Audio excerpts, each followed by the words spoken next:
E o irmão e a irmã Spencer assentados aqui, eu penso que são um dos mais velhos casais que estão aqui, teriam 18, 20 anos de idade. O irmão Neville seria simplesmente um rapazinho e eu seria um jovem garoto. E todos nós seríamos, isso é exatamente esta verdade. Se este tabernáculo terrestre for desfeito, já temos outro esperando. Quando um bebezinho sai de sua mãe, como no nascimento normal, seu pequeno corpo simplesmente se torce e as pernas pulando e assim por diante. Desculpem a expressão, vocês moças, mas quando isto acontece, tem a contração dos músculos da vida. Mas quando chega à terra, a primeira coisa, respira. E lá há uma natureza do corpo espiritual para entrar naquele bebê logo então. Deixe-o só. Ele tomará a sua cabecinha e a enfiará contra os seios de sua mãe e começa a mamar. Se ele não fizesse isto, o leite nem mesmo desceria. Você alguma vez já observou um bezerro quando nasce? Logo que ele tem suficiente força para firmar suas pernas? Quem lhe diz isto? Anda ao redor de sua mãe e começa a procurar e começa a mamar. Assim. Pois quando este corpo é trazido aqui, há um corpo espiritual pronto para ele. E logo que isto, oh aleluia, e se este tabernáculo terrestre de nossa habitação for dissolvido, há um esperando no além.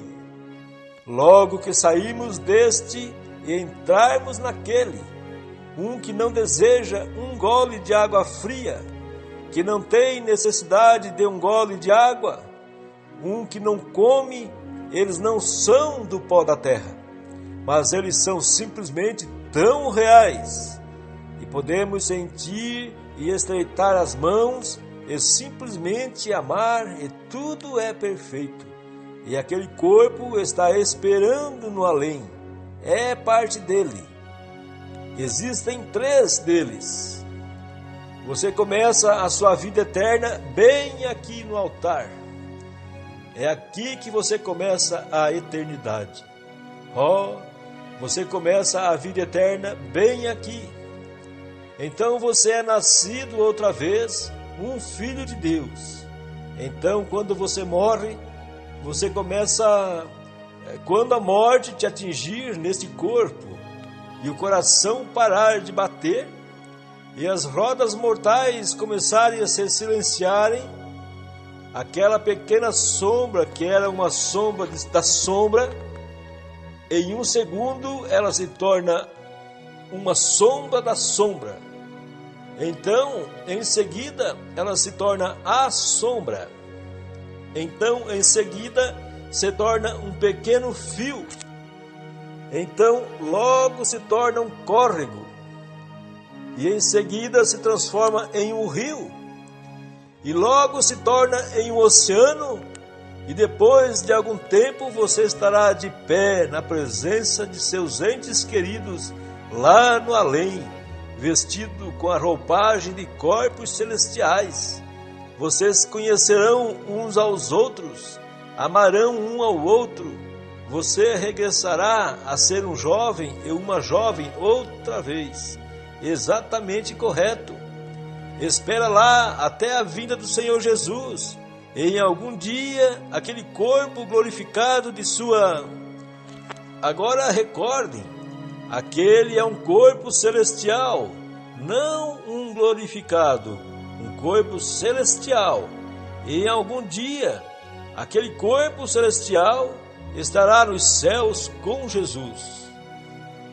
Pois eu vos digo, segundo Tessalonicenses capítulo 5, ou 1 Tessalonicenses capítulo 5, um ou outro, Não quero, porém, irmãos, que sejais ignorantes acerca dos que já dormem, para que não vos entristeçais como os demais que não têm esperança.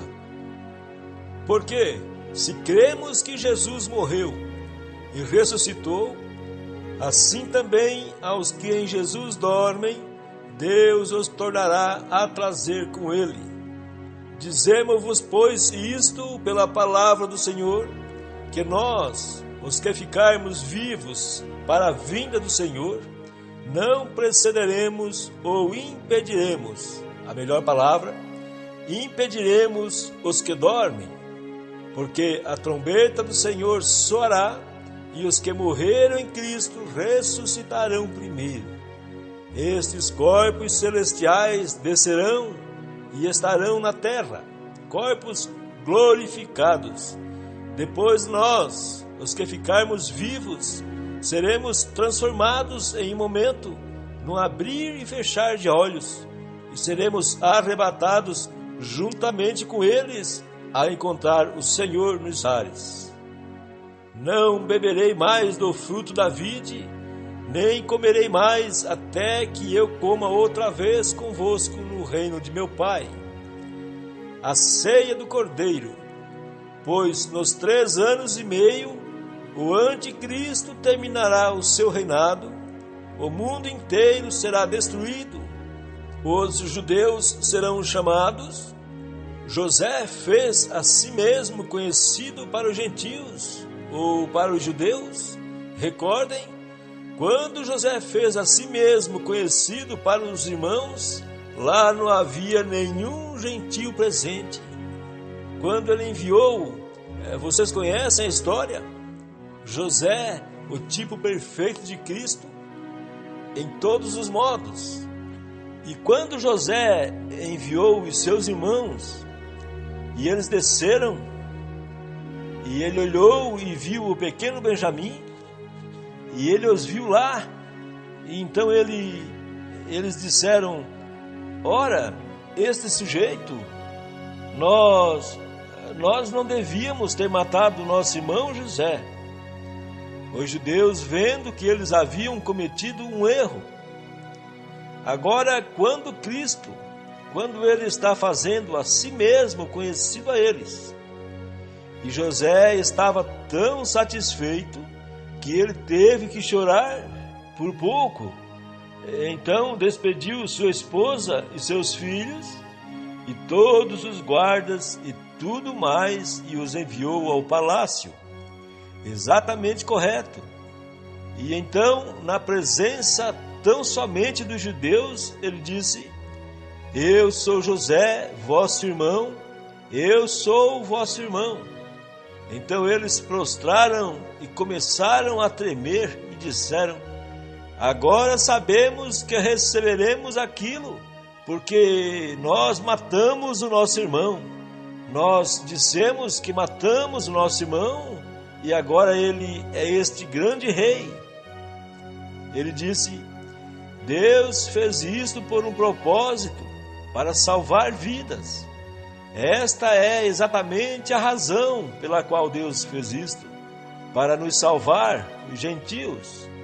Porém, os gentios estavam no palácio, aleluia, sendo rejeitado por seus irmãos. José, ele tomou uma noiva, e a noiva era uma gentílica, não era uma judia, certo?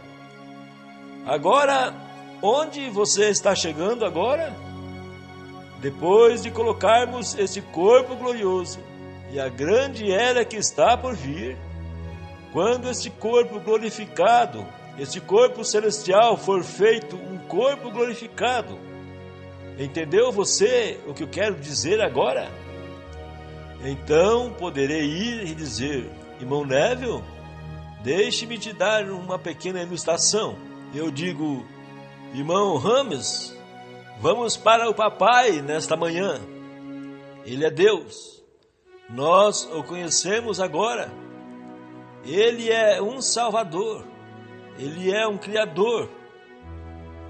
Lá nunca houve tal coisa como a criação do pecado. Aquilo não desceu bem, desceu. Pecado não é uma criação, não, Senhor. Pecado é uma perversão. Há somente um Criador e este é Deus. Pecado é a justiça pervertida. O que é um adultério? É a retidão pervertida. O que é uma mentira? É a verdade mal representada, certamente. O que é uma maldição? São as bênçãos de Deus tornadas em uma maldição. É o contrário de uma bênção. O pecado não é uma criação. O pecado é uma perversão. Então, Satanás não pôde criar o pecado. Ele simplesmente perverteu o que Deus havia criado. Isto é exatamente correto. A morte é simplesmente uma perversão da vida.